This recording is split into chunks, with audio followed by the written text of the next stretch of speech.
Antoine aux sources.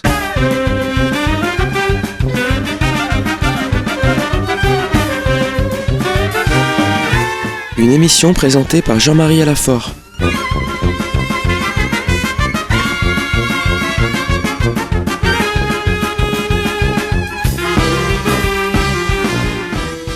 Tout a commencé à Jérusalem, la ville des prophètes et de la rédemption, où le Christ est mort pour rassembler dans l'unité les enfants de Dieu dispersés.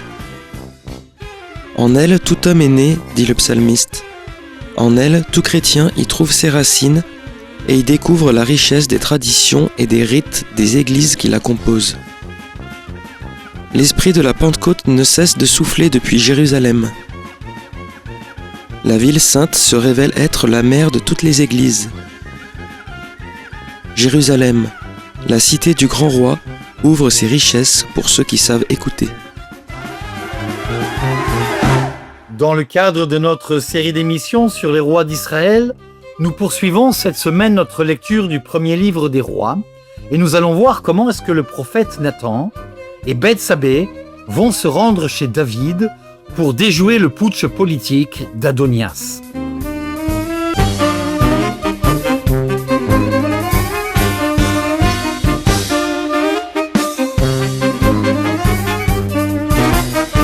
Alors nous poursuivons cette semaine notre lecture du premier livre des rois.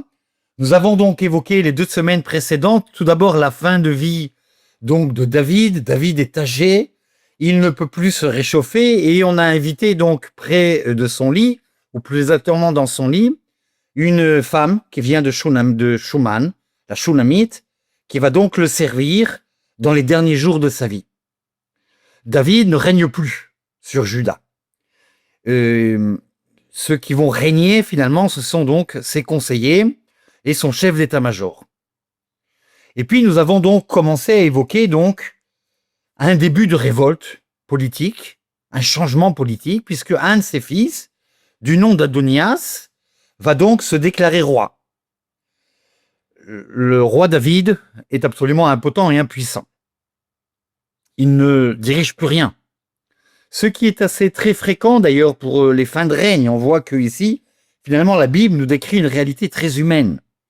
Ce qui est toujours très frappant dans la Bible, c'est cette humanité, cette réalité de la condition humaine. David est vieux et il ne règne sur plus rien du tout.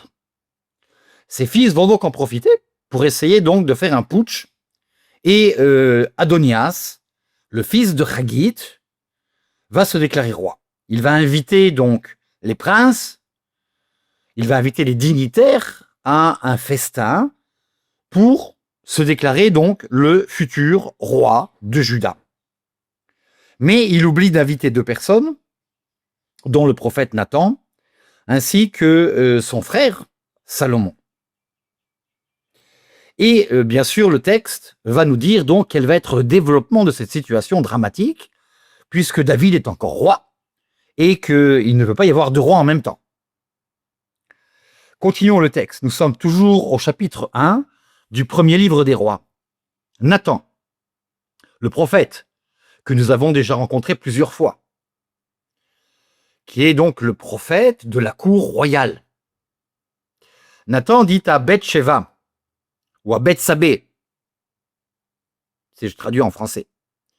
Alors Bethsabée, c'est une des femmes donc de David, et j'ai envie de dire c'est la femme préférée de David.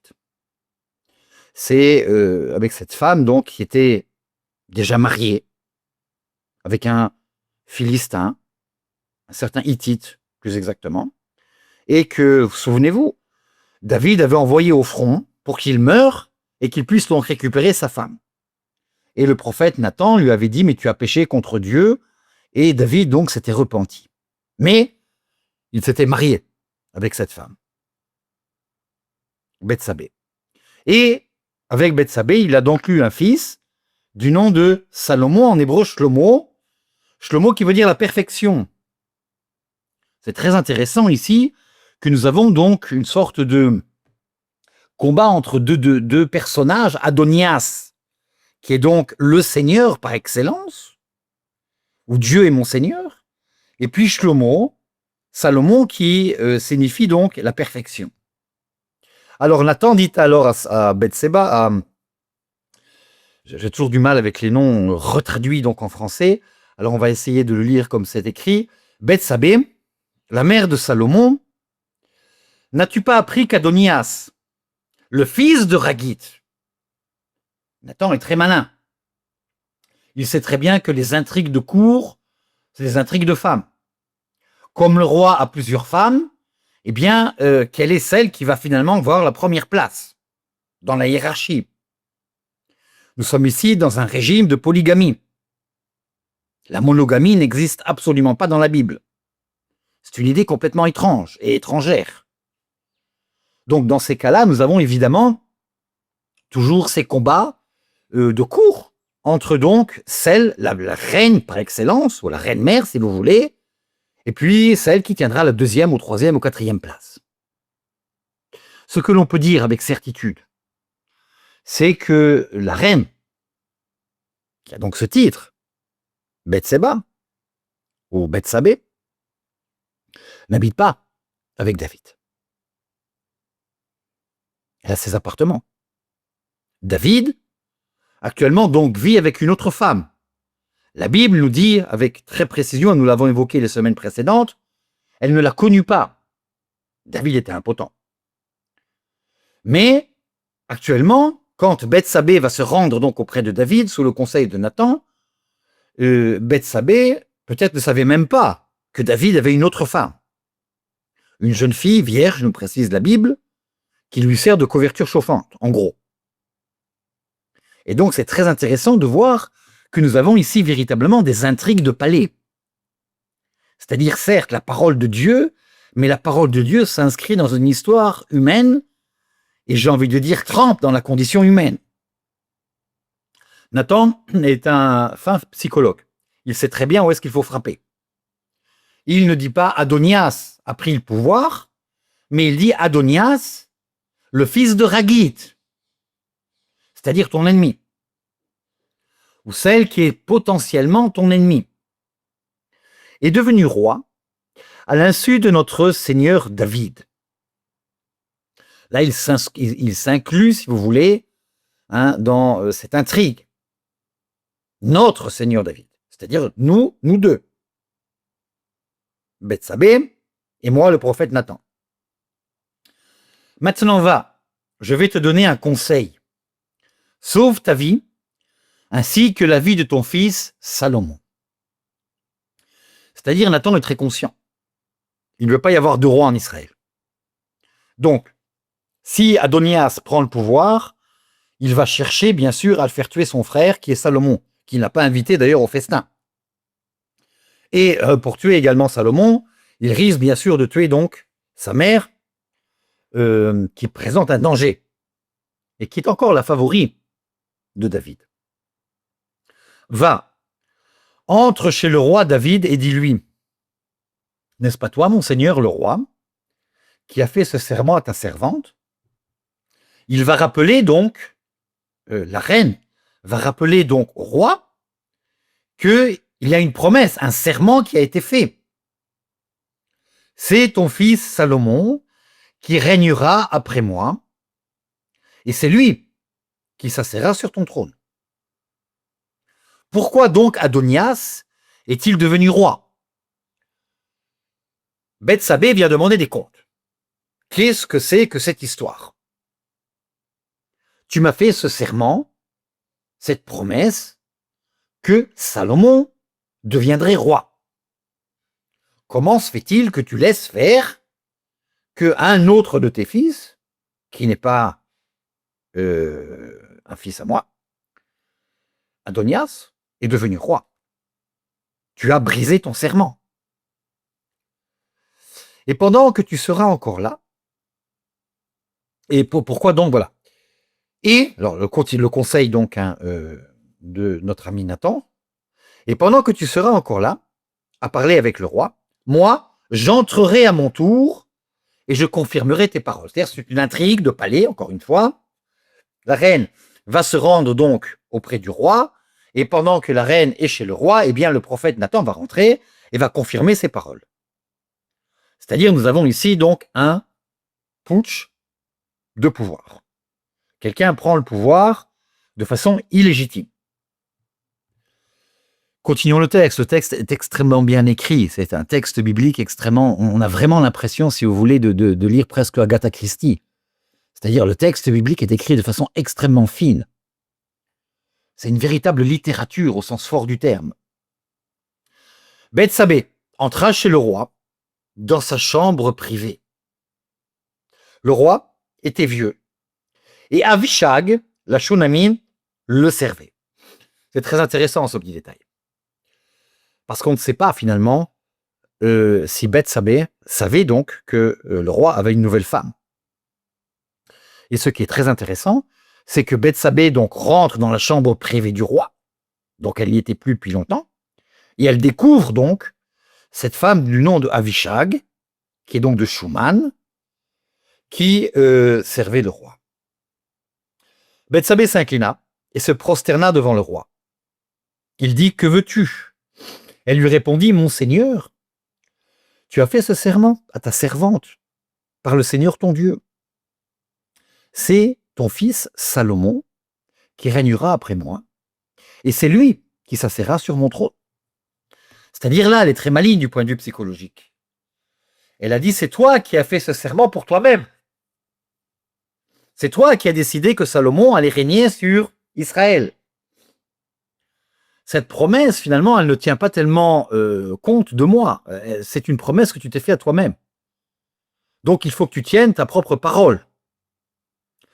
Si on fait très attention, alors je ne lis pas le texte ici en hébreu, mais en hébreu, il y a quelques petites différences entre la parole donc de Nathan et puis la parole de Bethsabée. Bethsabée a transformé un peu le texte. Et elle ne dit pas: tu m'as fait cette promesse, c'est toi qui t'es fait cette propre promesse. Donc il faut que tu sois fidèle à la promesse que tu as faite toi pour toi-même. Ce qui est très intelligent du point de vue psychologique. C'est-à-dire, elle dit: tu ne me dois rien, mais tu te dois à toi-même.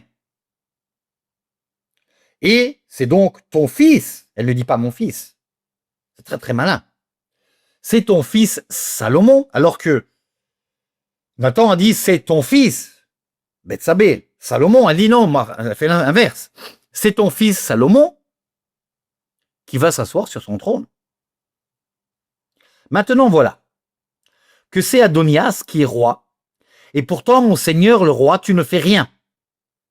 Il a offert en sacrifice des taureaux, des veaux gras, des moutons en quantité, et il a invité tous les fils du roi, ainsi que le prêtre Aviatar et le chef de l'armée Joab, mais il n'a pas invité ton serviteur Salomon. Alors elle fait une description très précise de ce qui se déroule actuellement donc dans Jérusalem. Il a donc invité à un festin qui était particulièrement donc au niveau de la note publique, des frais publics, particulièrement salé, avec donc de nombreux veaux gras, moutons en quantité. Il a invité donc un personnage important, nous avons déjà évoqué, Aviatar, qui est véritablement le prêtre par excellence donc ici à Jérusalem, et puis surtout, le chef d'état-major, Joab. Joab qui est le héros, le guerrier, celui qui est admiré par toute la population, c'est-à-dire à partir du moment, et là vous voyez combien nous sommes dans une réalité politique extrêmement précise, à partir du moment où Adonias a le soutien de l'armée, on est dans un problème difficile. C'est-à-dire Adonias a joué très fin. Il a réussi donc à avoir avec lui le pouvoir sacerdotal, qui est un pouvoir extrêmement important, avec le prêtre Aviatar, et puis donc Joab, qui est le chef d'état-major. Donc, le nouveau roi, ou celui qui se prétend être roi, a réussi donc avec lui à avoir donc le pouvoir militaire. Et c'est quelque chose d'extrêmement crucial.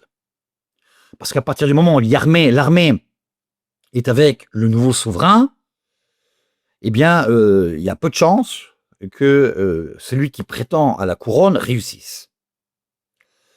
Bethsabée et Nathan sont tout à fait conscients du danger.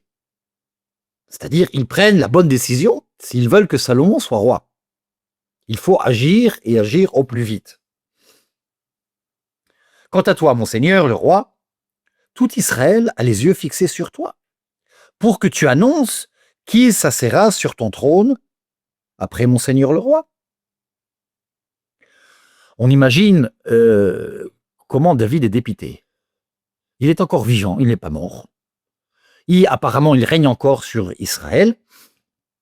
Et puis finalement, Bethsabée lui dit, écoute, tournons la page, tu n'existes plus. C'est-à-dire, considère-toi comme mort et déclare qui est le souverain, qui est le prochain souverain. Alors, dans les dynasties royales européennes, nous savons qu'il n'y a plus de polygamie depuis très longtemps, donc nous n'avons pas de problème. Suivant donc le style de monarchie, on sait que c'est l'aîné ou l'aînée, fille ou garçon, qui succède. Il y a une idée très précise. Il ne va pas y avoir donc de remise en question de ces choses-là. Ici, nous sommes donc dans un régime royal, mais avec une polygamie. Quelle est donc la femme qui est donc la première dame, si vous voulez. David, on imagine vraiment combien elle est dépitée. Qu'est-ce que c'est que cette histoire? Je suis encore vivant, je suis encore roi, et finalement, on voudrait bien que je meure vite pour régler la question. Lorsque mon Seigneur le roi sera couché avec ses pères, c'est-à-dire elle en rajoute une couche, excusez-moi l'expression, coucher avec ses pères, c'est l'expression pour dire qu'il sera mort. Quand mon Seigneur le roi sera couché avec ses pères, moi et mon fils Salomon seront traités comme des coupables. C'est-à-dire, elle aggrave la situation. Elle dit, mais ce sont nous qui serons punis. On sera jugés comme des coupables. Elle parlait encore avec le roi quand le prophète Nathan entra. On annonça au roi, voici le prophète Nathan. Il a le véritable titre, on imagine tout à fait, donc cour royale. Il a le prophète, donc, il a le titre de prophète de la cour. Voici le prophète Nathan. Il vint devant le roi et se prosterna devant lui, face contre terre, et il dit, mon Seigneur le roi, c'est bien toi qui as ordonné ceci, Adonias régnera après moi, et c'est lui qui s'assera sur mon trône. Car il est descendu aujourd'hui à Ein-Rogel, nous avons déjà parlé de ce lieu géographique, et il a offert en sacrifice des taureaux, des veaux gras, des moutons en quantité. Ah, nous avons quelque chose de plus, n'est-ce pas? C'est pas seulement des taureaux, mais c'est également des veaux gras. Des moutons en quantité, et il a invité tous ses fils, tous les fils du roi, les chefs de l'armée.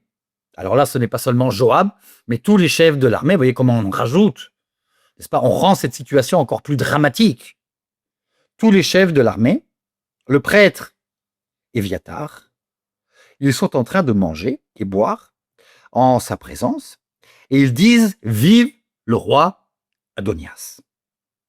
Mais il ne m'a pas invité, moi, ton serviteur, pas plus que le prêtre Sadoc et Ben-Yahu. Nous reparlerons donc de ces personnages-là, fils de Yehoyada, et, bien sûr, ton serviteur Salomon. Est-ce vraiment sur l'ordre de mon Seigneur le roi que cela s'est fait? C'est-à-dire, il demande des comptes au roi d'Israël. Nathan est habitué. C'est pas la première fois qu'il demande des comptes. C'est le rôle du prophète. C'est-à-dire, la monarchie biblique n'est pas une autocratie. Le roi doit rendre des comptes. Ce n'est pas un pouvoir absolu. Le roi a une constitution. Cette constitution s'appelle la Torah. Il n'a absolument pas le droit de faire ce qu'il veut. Ses pouvoirs sont limités. Dans la Bible, dans la Torah, il est écrit de façon très précise quels sont les pouvoirs du roi, quels sont les pouvoirs du prêtre et quels sont les pouvoirs des prophètes. C'est-à-dire, il y a donc un équilibre des forces. Ce n'est pas une monarchie absolue. Absolument pas. Le prophète a également donc un véritable pouvoir. Et le pouvoir du prophète, c'est de demander des comptes. Explique-moi comment cela peut-il être? Le prophète, c'est celui donc qui représente Dieu auprès du roi. Donc, si vous voulez, c'est Dieu qui vient demander des comptes. Comment peux-tu faire cela? Il faut bien comprendre que, on n'aura pas le temps de rentrer dans ces questions-là, c'est des questions très intéressantes, mais que la Bible est finalement le premier livre démocratique de l'histoire. C'est-à-dire la Bible se préserve absolument de toute forme de théocratie. C'est-à-dire il y a tellement de lois et tellement de contre-pouvoirs qui n'empêchent finalement qu'une seule personne puisse prendre le pouvoir et dire « je décide de tout ». C'était très très intéressant. La Bible est absolument tout sauf une théocratie. Et c'est exactement ce qui se passe ici. Alors, nous continuons le texte. Peut-être nous aurons l'occasion un jour de parler de cette question très intéressante. Nous avons toujours cette idée, si vous voulez, que la religion conduit de façon automatique à la théocratie. Mais la Bible est faite, la Torah est faite de telle façon que personne ne puisse avoir un pouvoir absolu. Le pouvoir absolu n'existe absolument pas donc dans la Torah. Alors continuons le texte. Explique-moi, que se passe-t-il? Est-ce que c'est vraiment sur ton ordre que cela s'est fait? Pourtant, tu n'as pas fait savoir à ton serviteur, qui s'assiera sur son trône, de mon seigneur le roi après toi. Le roi David répondit, « Appelez-moi Bethsabée. » Alors Bethsabée, là, en petit détail que nous n'avons pas, on ne sait pas si le texte a été un petit peu bougé. Bethsabée, donc, quand le prophète Nathan est entré, elle s'est retirée. Peut-être quelque chose qui était prévu donc dans la cour, dans le protocole royal. « Appelez-moi Bethsabée. » Elle vint devant le roi et se tint en sa présence. Le roi fit ce serment. « Par la vie du Seigneur, lui qui m'a libéré de toute détresse, comme je l'ai juré par le Seigneur, le Dieu d'Israël, c'est ton fils, Salomon, qui régnera après moi. C'est lui qui s'assiera sur mon trône, à ma place. Aujourd'hui même, j'agirai ainsi. » Alors nous terminons ce texte donc aujourd'hui et nous verrons la semaine prochaine comment les choses vont se dérouler. Quelles vont avoir les conséquences dramatiques de cette décision solennelle de David. C'était Antoine aux Sources. Une émission présentée par Jean-Marie Alafort de Jérusalem.